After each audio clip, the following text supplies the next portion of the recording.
ქართული ოცნების ნებისმიერი განზრახვის უკან დგას პოლიტიკური ძალაუფლების გაძლიერება. ეს არის მათი მთავარი მიზანი, ამისკენ მიდიან, იმიტომ დაიწყეს ხელისუფლებაში ყოფნის 13 წლის შემდეგ ფასებთან ბრძოლა.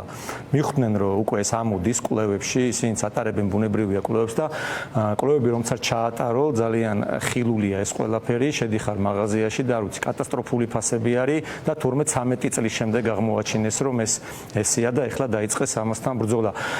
ამასთან ბრძოლასთან ახორციელებენ ისე, რომ არანაირ სისტემურ რეფორმებს არ ატარებენ, უბრალოდ ადმინისტრაციული წნეხი გაზარდეს, ამის გამო იბარებენ. ოფიციალურად ეს გამოიყურება ისე, რომ შექმნეს რაღაც კომისია და ეს კომისია იბარებს ბიზნესის წარმომადგენლებს, ქსელური მარკეტების წარმომადგენლებს და ასე შემდეგ და ასე შემდეგ. უბრალოდ რომ მათზე განახორციელოს ადმინისტრაციული ზეწოლა და აიძულოს რაღაცა ნაბიჯები გადადგას, რომელმაც დროებით შეიძლება შეამციროს კიდევაც ფასები, მაგრამ დისტანციაზე დინამიკაში ბუნებრივია ეს ასე ვერ მოხდება. პირიქით ეს შეზღუდავს არჩევანს, მოისპობა კონკურენცია და გარკვეული დროის შემდეგ ფასები უფრო მეტად დაიწყებს ზრდას. ესენი ცდილობენ, რომ ეს თავიანთი პასუხისგებლობა უბრალოდ გადაიტანონ ახლა სხვა მიმართულებით, მათ საკუთარ ამომრჩეველთანაც აქვთ უკვე კომუნიკაციის კრიზისი. ამის გამო ეს არის კომპლექსური საკითხი. შეიძლება ახლა თქვენ გაგიკვირდეთ, ან არც გაგიკვირდეთ, აი რა შუაში ამასთან თქვა დებატები რო წამოიღეს. ხო, იმიტომ რომ მრავალმხრივი კრიზისი აქვთ უკვე. მათ აქვთ საკუთარ ამომრჩეველთანაც კრიზისი, ის მონოლოგის რეჟიმი, რომელიც აქამდე ჰქონდათ. ხო, 13 წლის განმავლობაში ოპოზიცია მუდმივად თავაზობდა დებატებს თავისუფალ სივრცეში, თავისუფალ მოდერატორთან, თავისუფალი თემებით, მაგრამ ამ ხრივ ყოველთვის იყო ქართული ოცნებისგან უარი. ამ ხრივად შეზღუდულები არიან უკვე საკუთარ ამომრჩეველს ვეღარ ელაპარაკებიან, იმიტომ რომ საკუთარი ამომრჩეველიც ხედავს, რომ ფასები მაღალია და ეხლა იგონებენ რაღაცა პროცესებს, რომ რაღაცნაირად ეს ყველაფერი გადალახონ. იგივე აი დღეს გამოვიდა ინფორმაცია, რომ თქვათ მერის მაღალჩინოსნები, რომლებიც ბაღების სააგენტოში იყვნენ დასაქმებულნი, რაღაც კორუფციულ გარიგებებში შეიძლება იყვნენ აღმოჩენილი, იმიტომ რომ აღმოაჩინეს მათი უძრავი ქონებები, თქვათ ცოლის ძმაზე, ცოლის დაზე გადაფორმებული და ასე შემდეგ და ასე შემდეგ. აი სისტემური პრობლემა აქვს, იმიტომ რომ ამ სასახლეებსაც, რომელსაც აშენებენ ქართული ოცნების ჩინოვნიკები, ხედავს ხალხი, მიდიხარ ქუჩაზე და ხედავ, რომ ჩინოვნიკმა, რომელიც ქართული ოცნების მაღალჩინოსანი აშენა სასახლე, ამას ხო ვერ დაფარავენ. ამიტომ მრავალმხრივ დაიწყეს ახლა ამ მიმართულებით ბრძოლა. ერთი არის ბრძოლა ვითომ კორუფციასთან, მაგრამ ამ კორუფციასთან ბრძოლის პირობებში ახლა მოიფიქრეს ესეთი რაღაცა, ამაზეც მინდა რომ ვისაუბრო, იმიტომ რომ ძალიან მნიშვნელოვანი ამბავი არის. ყოველდღიურ პრობლემებში არის ჩაძირული ჩვენი ქალაქი, ჩვენი ქვეყანა, მაგრამ ამის მიღმა ხდება ფუნდამენტური საკითხები, რომლებზეც აუცილებელი არის საუბარი და ერთ-ერთი ასეთი ამბავი არის, რომ ქართული ოცნება ცდილობს ეკონომიკური ძალაუფლების სულ კონცენტრაციას. ბუნებრივია ამის გარეშე პოლიტიკურ ძალაუფლებას ვერ გაიმყარებს. ამისთვის ისინი ქმნიან ცენტრალურ შესყიდვების ორგანოს, რომელიც ცენტრალიზებულად განახორციელებს სახელმწიფო შესყიდვებს.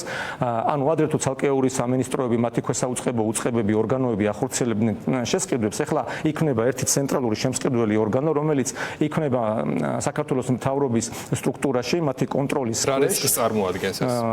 ამ უწყებამ უნდა გააკონტროლოს ფაქტობრივად 2 მილიარდი ლარი სახელმწიფო ბიუჯეტიდან. ანუ სახელმწიფო ბიუჯეტი პირდაპირ შეგვიძლია ვთქვათ, რომ ხდება ქართული ოცნების ბიუჯეტი.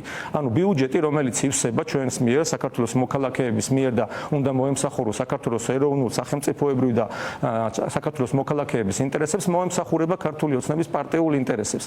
აი ამისთვის კეთდება ეს, უნდა განკარგოს 2 მილიარდი ლარი. საბაბად მოიტანეს ის, რომ თითქოს ჩვენ ევროკავშირთან ასოცირების ხელშეკრულებით ნაკისრი ვალდებულებები გვაქვს და ეს უნდა გაგვეკეთებინა, მაგრამ რეალურად ევროკავშირის ქვეყნებს, სადაც ესეთი ორგანოები ფუნქციონირებს, ცენტრალური შემსყიდველი ორგანოები, ისინი მოქმედებენ იქ ძლიერი საპარლამენტო კონტროლის, მიუკერძოებელი აუდიტის, თავისუფალი სასამართლოსი დამოუკიდებელი პროკურატურის პირობებში და ჩვენთან, სადაც ეს ყველა კომპონენტი არ არსებობს და ინსტიტუციური ბალანსი არის აბსოლუტურად დარღვეული, მსგავსი უწყების შექმნა ბუნებრივია ძალიან სოლიდურ კორუფციულ რისკებს შეიცავს, იმიტომ რომ მოხდება ოლიგოპოლიზაცია, მცირე და საშუალო ბიზნესი მაგალითად 10-20 მილიონიან ტენდერებში ვერ შევა. შევლენ მსხვილი კომპანიები, ხელისუფლებასთან დაახლოებული კომპანიები და ფაქტობრივად ეს ორგანო, რომელიც გააკონტროლებს ამ ყველაფერს, გააკონტროლებს ბიზნესსაც. აი თქვენ ცოტა ხნის წინ ახსენეთ კორუფცია, იგივე მერიაში მიმდინარე პროცესები მოიყვანეთ ერთ-ერთ მაგალითად. თქვენი აზრით ბიძინა ივანიშვილი მივა თუ არა, გავა თუ არა კახაკალაძის კვალზეც და მას გამოამწყდეს თუ არა საპატიმროში ისევე როგორც ლილუაშვილი, ღარიბაშვილი, მიქაუტაძე, ბურჭულაძე და ასე შემდეგ. ვიხილავთ ჩვენ კახაკალაძეს დაპატიმრებულს თქვენი აზრით ანახებს საზოგადოებას ივანიშვილი კალაძეს ხელმორკილებ დადებულს. ვნახავთ ეს როგორ მოხდება. ჩემი აზრით ყველაფერი აქეთკენ მიდის, იმიტომ რომ ლოგიკური ჯაჭვი ესე ეწყობა. დღეს თბილისის მერის ქვესაუწყებო სამსახურებში აღმოჩენილი არაერთი კორუფციული ფაქტი, ეს უკანასკნელი არის, წარმოუდგენელი რაღაცა არის, არ ვიცი საბავშვო ბაღის აღსაზრდელებს როგორ უნდა მოპარო, მათი კუთვნილი არ ვიცი ულუფა და ამით საკუთარი კეთილდღეობა მოიწყო. ეს უკვე ფაქტია, თან მე როგორც წავიკითხე, ფიქრობ დადასტურებული ინფორმაცია 2019 წელს უკვე იყო ამაზე ინფორმაცია და გადაცემული იყო ეს ყველაფერი პროკურატურაში, ანუ საქმის კურსში უნდა ყოფილიყვნენ, ხო?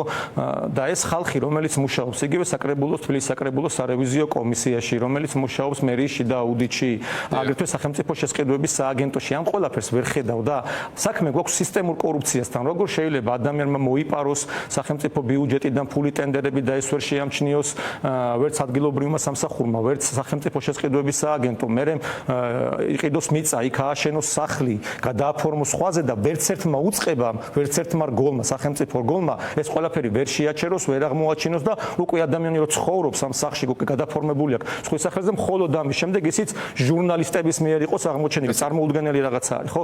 ფაქტია, რომ ჩვენ საქმე გვაქვს სისტემურ კორუფციასთან, ის რაც ახლა ხდება, ეს არ არის კორუფციასთან ბრძოლა, ეს არის შიდაკლანური დაპირისპირება, ძალაუფლებაში მყოფი პოლიტიკური ჯგუფი უბრალოდ მეორე პოლიტიკურ ჯგუფს, რომელმაც დაკარგა ეს ბერკეტები, ამწყდებს ციხეში. და ბოლოს გითხავთ ნიკა კონსულტაციების შესახებ, რომელიც ვიცით რომ დაწყებულია პროდასალურ პარტიებს შორის, მათ შორის პირველი ვინც გამოვიდა ციხიდან იყო ზურაბ გირჩი-ჯაფარიძე, კოალიციას სრულებისთვის ლიდერმა თქვა, რომ მას აქვს კომუნიკაცია როგორც პარტიებთან, ისე საზოგადოებრივ ჯგუფებთან.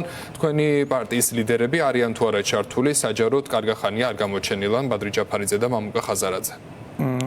მე თავისუფლად შემიძლია ვთქვა, რომ ჩვენი დამოკიდებულება, ჩვენი პოლიტიკური პოზიცია ყოველთვის იყო ერთიანობა სახელმწიფო ინტერესებისთვის, საქართველოს სამსახურისთვის და ამისკენ მივდიოდით მუდმივად. ამიტომ ჩვენს პოლიტიკურ პოზიციებში, ჩვენს პოლიტიკურ ქცევაში აბსოლუტურად არაფერი არ იცვლება. ჩვენ ყოველთვის მზად ვართ ფუნდამენტური სტრატეგიული საკითხებისთვის, ერთობისთვის, არა მოჩვენებითი ერთობისთვის, არა არაბუნებრივი და არაორგანული ერთობისთვის. ამიტომ ის რაც შედის საქართველოს სახელმწიფო ინტერესებში და ჩვენი ხალხის ინტერესებში, ჩვენ ნებისმიერ მოლაპარაკებაში, ნებისმიერ კონსულტაციაში ვიქნებით, რა თქმა უნდა, ჩართულები.